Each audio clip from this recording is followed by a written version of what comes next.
News live കൊച്ചിയിലേക്ക് സ്വാഗതം. ഈ വാർത്തകൾ നിങ്ങൾക്കായി അവതരിപ്പിക്കുന്നത് Leotech solar solutions powered by mile food stuffs Mookkannoor, Grazia tours and travels near Cochin airport and Cochin Kalabhavan Angamaly franchise. കാത്തിരുന്ന് മുഖ്യമന്ത്രിയെ കണ്ടെത്തുവാൻ ചർച്ച തുടർന്ന് ഹൈക്കമാൻഡ്. കോൺഗ്രസ് മുഖ്യമന്ത്രിയെ കണ്ടെത്തുവാൻ ചർച്ച തുടർന്ന് ഹൈക്കമാൻഡ്. ഡൽഹിയിലേക്ക് വിളിപ്പിച്ച മുൻ KPCC അധ്യക്ഷന്മാരും മുതിർന്ന നേതാക്കളും വർക്കിംഗ് പ്രസിഡന്റുമാരുമായി ഹൈക്കമാൻഡ് ചർച്ച നടത്തും.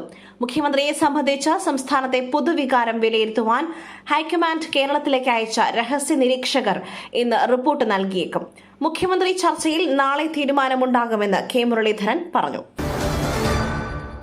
കരുതലിന്റെയും ആത്മസമർപ്പണത്തിന്റെയും പര്യായമായി ഭൂമിയിലെ മാലാഖമാർ. ഇന്ന് രാജ്യാന്തര നഴ്സസ് ദിനം. കരുതലിന്റെയും അചഞ്ചലമായ ആത്മസമർപ്പണത്തിന്റെയും പര്യായമായി മാറിയ നഴ്സുമാർക്ക് ആദരമർപ്പിക്കുകയാണ് ഈ രാജ്യാന്തര നഴ്സസ് ദിനത്തിൽ. ആധുനിക നഴ്സിംഗിന്റെ സ്ഥാപക എന്ന് വിശേഷിപ്പിക്കപ്പെടുന്ന ഫ്ലോറൻസ് നൈറ്റിംഗേലിന്റെ ജന്മവാർഷിക ദിനമാണ് രാജ്യാന്തര നഴ്സസ് ദിനമായി ആചരിക്കുന്നത്. അതേസമയം അവകാശങ്ങൾക്ക് വേണ്ടിയുള്ള പോരാട്ടത്തിലാണ് രാജ്യാന്തര നഴ്സസ് ദിനത്തിൽ കേരളത്തിലെ ഒരു വിഭാഗം നഴ്സുമാർ. യുദ്ധഭീതിയിൽ പശ്ചിമേഷ്യ. ഇറാനുമായുള്ള വെടിനിർത്തൽ കരാർ തുടരില്ലെന്ന് ട്രംപ്. ഇറാനെ പാകിസ്ഥാൻ സഹായിച്ചതായി വെളിപ്പെടുത്തൽ. പശ്ചിമേഷ്യയിൽ വീണ്ടും യുദ്ധഭീതി. ഇറാനുമായുള്ള വെടിനിർത്തൽ കരാർ തുടരില്ലെന്ന് അമേരിക്കൻ പ്രസിഡന്റ് ഡൊണാൾഡ് ട്രംപ്.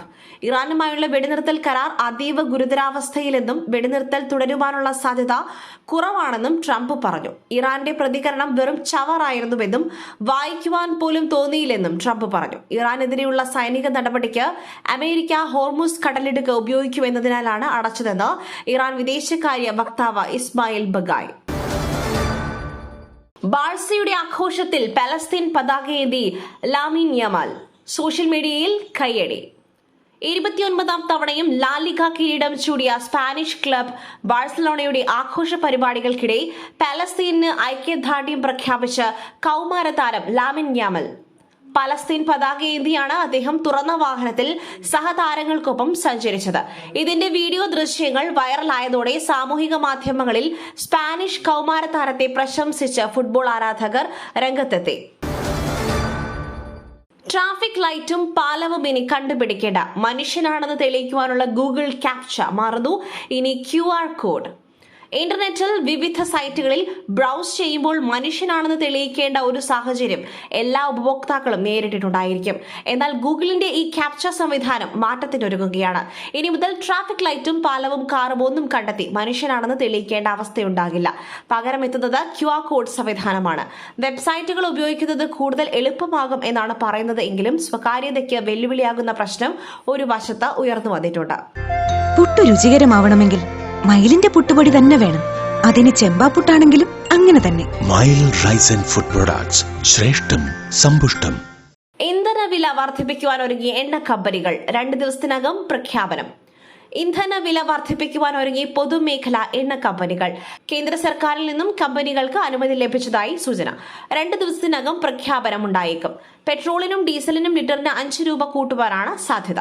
ഗാർഹിക ഉപയോഗത്തിനുള്ള LPG സിലിണ്ടറുകളുടെ വിലയിലും 50 രൂപ വരെ വർധനവുണ്ടായേക്കും. പിണറായി വിജയൻ ഇനി വാടക വീട്ടിൽ. സ്വീകരിച്ച മുഹമ്മദ് റിയാസും V ശിവൻകുട്ടിയും. തിരുവനന്തപുരത്ത് വാടകയ്ക്കെടുത്ത വീട്ടിലേക്ക് മാറി പിണറായി വിജയൻ. ബേക്കറി ജംഗ്ഷനിലെ വീട്ടിലേക്കാണ് മാറിയത്. CPIM സംസ്ഥാന സെക്രട്ടറി MV ഗോവിന്ദനൊപ്പമാണ് പിണറായി വിജയൻ എത്തിയത്. ഭാര്യ കമലയും ഒപ്പമുണ്ടായിരുന്നു. വാടക വീട്ടിലെത്തിയ പിണറായി വിജയനെ മുൻ മന്ത്രിമാരായ PA മുഹമ്മദ് റിയാസ്, V ശിവൻകുട്ടി എന്നിവർ സ്വീകരിച്ചു. മറ്റൊരു വാർത്തയുമായി കണ്ടുമുട്ടുന്നതുവരെ നന്ദി, നമസ്കാരം.